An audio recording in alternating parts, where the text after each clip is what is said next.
All right, hi everybody. So this video is out of, is that better? Let's hope so. Hi everybody. So hopefully you can all hear me okay today. A bit of background noise, but we'll see what we can do. So today's topic that I wanted to talk about is basically what I think is a big problem within the fitness industry in a general sense, and in basically everybody's conception of health in general. So I think that one big mistake that the fitness industry often makes is to frame, it's this very tacit assumption that health is a private matter, that health is an individual private matter.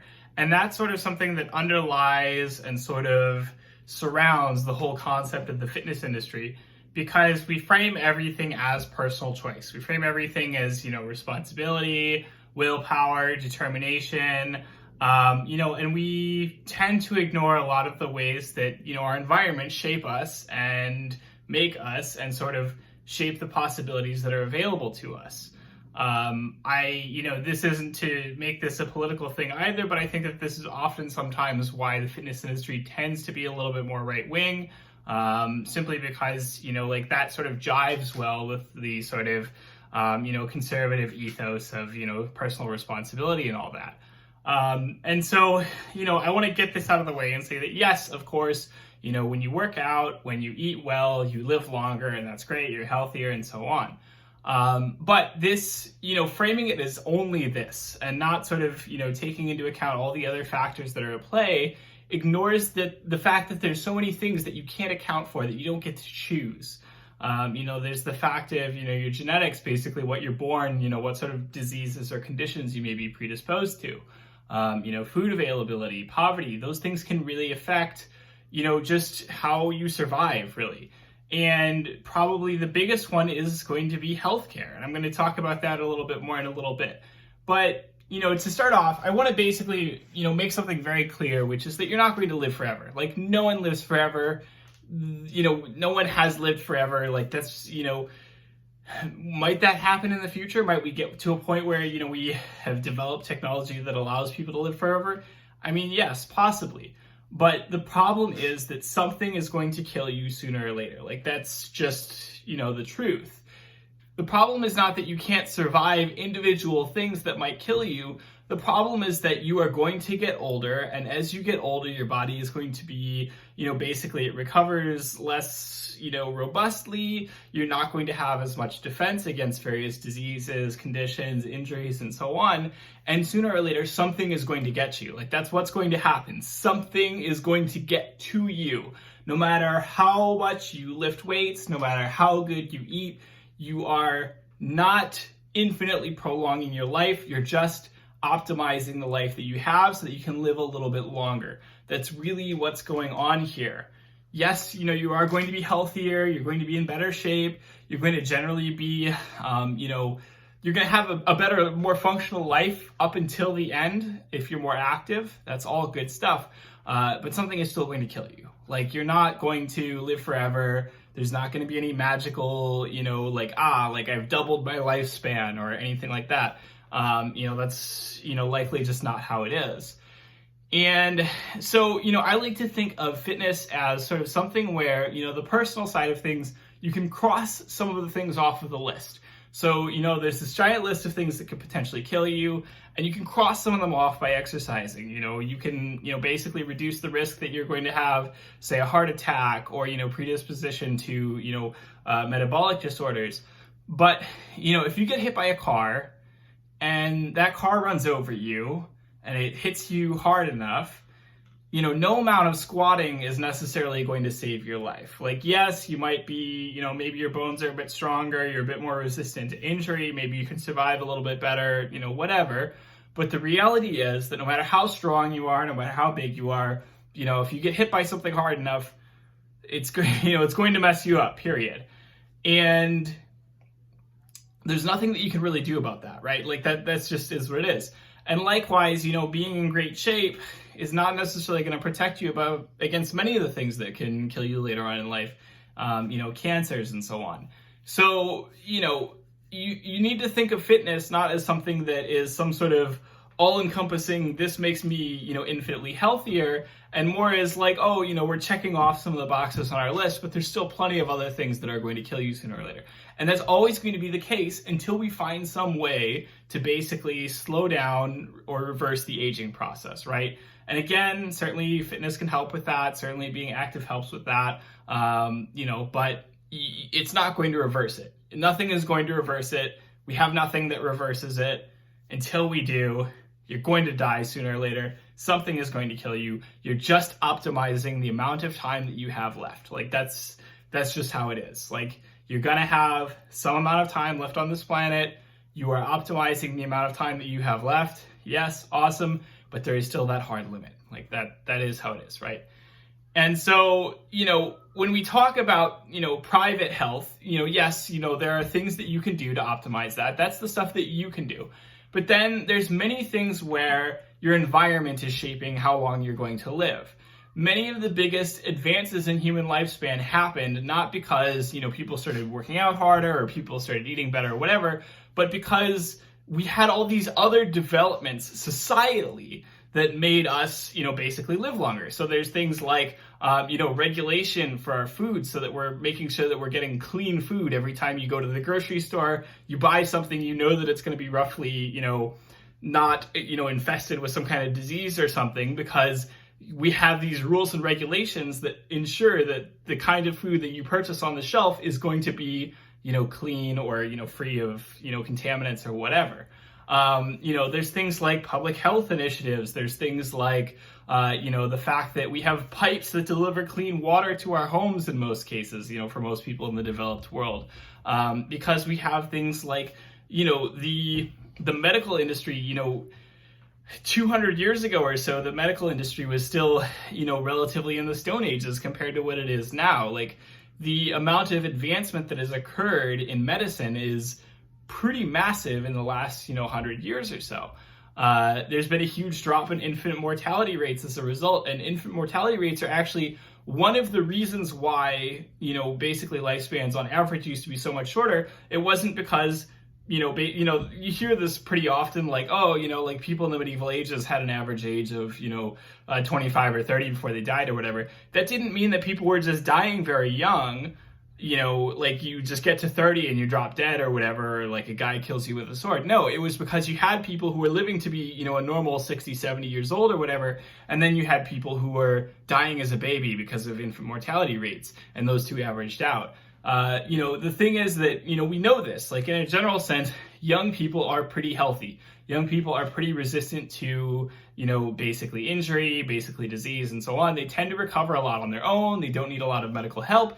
They're cheap to insure, and so on. It's only when you get older and you start to get, less resistant to diseases and injury and so on that you start dying from these things. And so, in a general sense, people don't die very much when they're, like in their 20s or their 30s very much. It usually is, again, presuming you don't get hit by a car or something like that, usually it's later on in life that people end up dying. So, infant mortality rates, that was a huge one. There's also things like, the fact that we all wash our hands now, right? Like, years ago, soap didn't exist. We didn't know about soap. We didn't know about germs. We didn't know about, penicillin or antibiotics. Like, none of that stuff existed. And so, we were all just kind of running around, like never washing our hands or never taking baths or whatever. And, that meant that diseases spread a lot more quickly. And that meant that, diseases were a lot more deadly because, basically, we just had no defense against that. We didn't know what to do about it. One of my favorite stories is, basically a story about the old graveyards in Paris were basically just open air pits. So they basically they had a pit, it was a hole, they had a fence around it, and they just tossed bodies in it. And the bodies just sat there, right? Like they just sat there and, they would smell terribly, but it was, it was open air. So this could, all get out through the air and get around to the rest of the city or whatever. And that's absurd to think about that historically, right? Like you just had giant pits full of dead bodies in the middle of a city. Like if a city is haunted, Paris is haunted. Paris is freaking haunted, because that's astounding to me that you just used to pile dead bodies in a pit and just leave them there and just let that happen. And what ended up happening, the reason that we have the famous Paris catacombs now is because basically they decided eventually that that was kind of gross, and they took they basically sent some people in whose job it was to get all the bones out of that pile, and they, put that into tunnels under the city, because they were like, that's a better place to store it, so that, it's out of the way. And that's why we have the catacombs now, is because they moved all the stuff that was in these big piles and pits in the middle of the city down, into tunnels beneath the city. So, when you think about that sort of stuff, like, that is absolutely bonkers to me. Like, it's amazing that we got this far in history, even up until, relatively recently in history, we were just doing things like that and we were okay, right? And it's things like the fact that we don't do that anymore, like that we understand basic hygiene around how diseases spread and, that sort of thing. That has made, I would say, probably the biggest impact in terms of our lifespans in a general sense. There was, up until very recently, not any conception of the way that cities should be designed. And so they would just sort of, put, really gross things next to places where people lived and things like that. And that was just normal for most of history, right? Like, it's very new. The idea that our cities are designed, that our governments take care of things in such a way that they limit the spread of disease, they limit the spread of things like that. And so, that's all very new. That's all, relatively historically new. But all of that means very little if we don't have access to good healthcare. Because, as I said earlier, there are, you can cross off certain things on your list by being in shape, right? There are so many more things you can cross off your list with good healthcare. There are so many more things where, certain, basically like cancers and, like, say you break a bone, those sorts of things are way better handled by medical professionals than simply, just letting your body, attempt to sort it out. Your body is great at taking care of diseases and injuries when you are young, not so much when you're older, and medicine helps with that a ton, especially when there are things like infections coming into play. That crosses off so many other boxes on your list. That crosses off so many other things that you could potentially die from. That is, I would say, the biggest reason why we live longer, is because we have much better medicine than we used to. And if you can't afford that, if you can't pay for it, what is the point if you can't get it? Part of the reason that the US is actually seeing our life expectancy drop in recent years is because our healthcare system is crap compared to many other places in the world. So many other places in the world, it is way cheaper, it is way more effective, and that's normal. Like, it's normal. We don't, we argue about this all the time in the US, but the reality is that in so many other places around the world, it's normal to have way better healthcare that takes care of you much better, much more cheaply. And, there's none of this weird debate about, whether or not we should. And that is a population level, that's a public health, thing. That's something the government does. And we act like that's, in the US, we have this whole thing about, again, self-sufficiency and, about, it's all about, placing the blame on the individual. And it achieves this almost religious level, right? Because it becomes, you're unhealthy, so that's sinful. Or, you're not eating right, so you're, a terrible person. And, I just watched like a show the other day where like there was a guy who was a vegan and, he clearly didn't work out at all, but he like was acting like he was, super superior to his daughter because she didn't eat vegan, and he was like lecturing her about it and she was just like snapping back at him. And, it's a reality TV show, so they were like trying to be trashy as heck and, just sort of emphasizing the drama there. But like, that's like a real thing, right? Is like we argue about how superior we are based on our diet. And then there are things like healthcare that we just, don't have, like, we just, that we don't argue about that in the same way, right? Like, we don't argue that, you should be, pushing for better healthcare. We argue that you should be, eating more broccoli or whatever. Because again, you think of that in terms of a private change, a personal change that you can make, and that's relatively reasonable, but it's not going to be nearly as effective as the public changes that we could make. And we have this, especially in the US fitness industry, this sort of blocker or this mental, veil or whatever, where we just can't see the fact that those public initiatives would do a ton. And again, it's because, we hate taxes and, we hate government intervention and all that other stuff. But, that's sort of the situation as it is, right? And so I think that something like the coronavirus is a really, good current example of what's going on. Like, coronavirus is something where it's a serious public health crisis. It's not something that you can defend against just by squatting or, eating your broccoli or whatever. That's an illness that you can catch basically from other people. And if you're old enough, it might kill you. If you're super young or if you're immunocompromised, it might kill you. And there's nothing that you can do about that. Yes, you can stay inside. You can try to, limit contact with other people. You can wash your hands. You can lift weights. You can exercise. You can eat healthy. But if you walk down to the corner store and you run into someone and they give it to you and, you just happen to die, like, that's not necessarily something you could protect against. Having good medicine, having good healthcare initiatives in place would help resolve that, and would help resolve that a lot better than individual choices that you could make. And so it does get a bit frustrating when you look at the response to this disease that's coming out. And, particularly in the US, we have this, we don't want to intervene. We don't want the government to mess with us. And so, that means that we're just kind of like, dragging, the US government is sort of dragging its heels on sort of taking these, bold, wide measures that it needs to.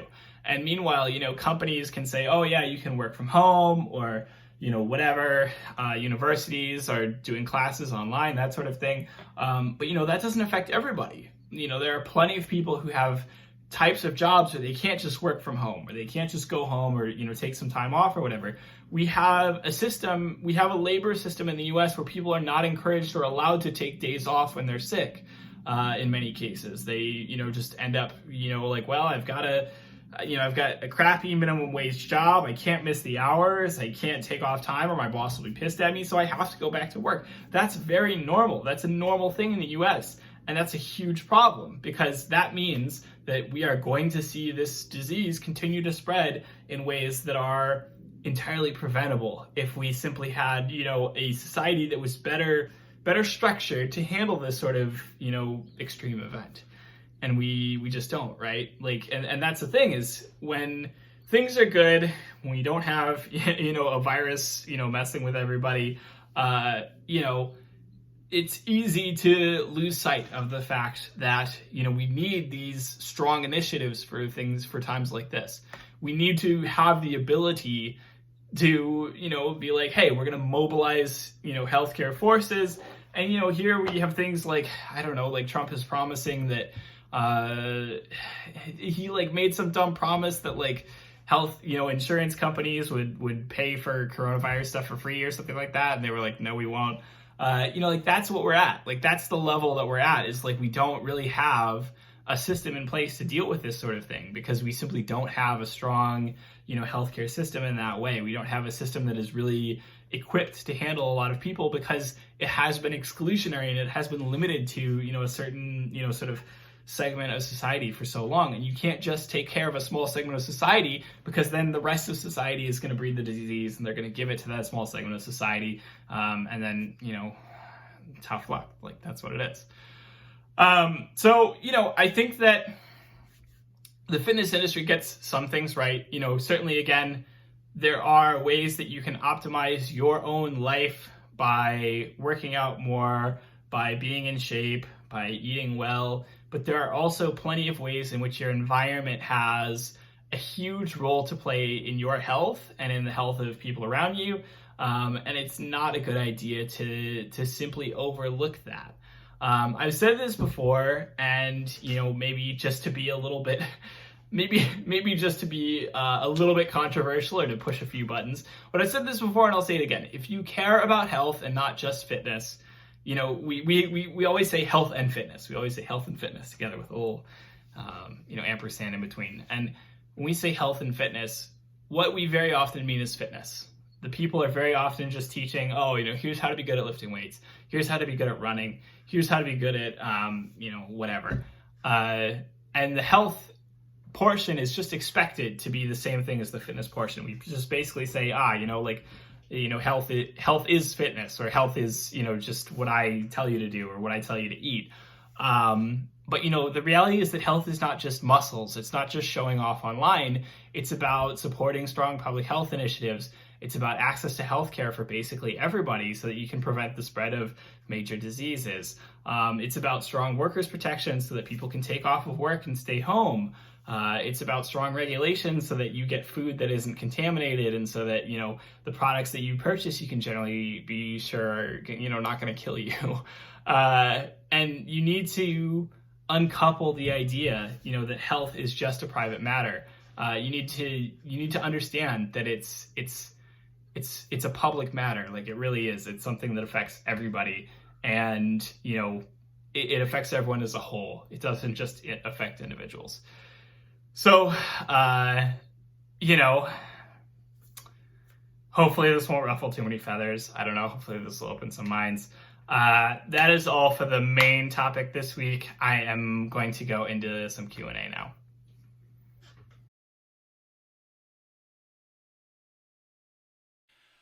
Okay, so this question is from a YouTube commenter here. Most importantly, mention you have scoliosis. I have it too. I know you are not a physician or physical therapist, but it'd be cool if you did an episode on that. I used to go to physical therapy as a kid. They told me what kinds of things to avoid, skipping and other stuff, straining the spine. It'd be nice to hear some tips in the context of weightlifting. Again, yeah, like you said, starting off, I'm not a physical therapist. This is just sort of, I would say, things that I've maybe accumulated in terms of personal knowledge over the years about the way that I train, about the way that my body reacts to things that I think are related, which may or may not be the case. I would say, check in with a proper physical therapist and someone who actually works with powerlifters or weightlifters. If you're interested in knowing more, they could probably give you much more accurate answers than I can. To start off, I've got scoliosis. I've also got this weird thing with my sternum. I have like sort of an abnormally shaped sternum, which is exciting. It's not particularly interesting or changes anything, but I do have a bit of a weird body in some ways. So I have a bit of scoliosis. It's mostly in my upper back. It does not actually affect me a ton. It is noticeable. So basically, I get a little bit of, more upper back sort of pain or strain than I would say probably most people do. I do have to foam roll that a lot to sort of manage it. I have to sort of crack my back a lot, by doing, foam rolling and, a bit more mobility work that sort of, touches on the area. I do a lot of stretching every day, basically. Aside from that, in a general sense, how it impacts my training, I would say that, basically, I do have a bit of a problem with stability of my upper back. I would say that I think that's part of the reason why I'm not great at squatting.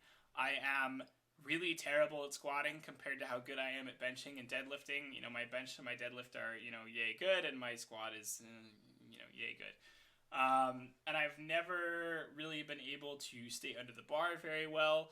And I think that that's partly due to just, my upper back.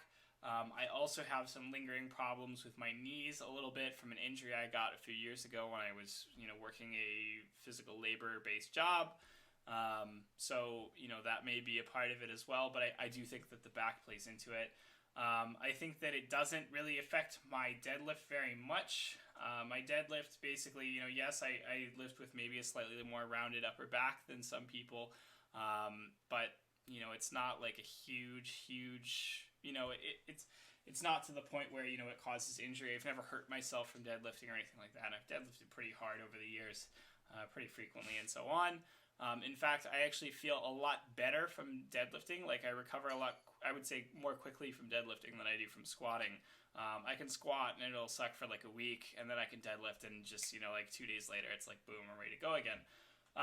So, I think that there's something about the way that the compression forces on the spine from the squat, where the bar is being loaded on top of the spine, and that's sort of compressing the spine together, compared to a deadlift, which is something more like shear forces, where basically you're, as if you're trying to pull the spine apart instead of crushing it.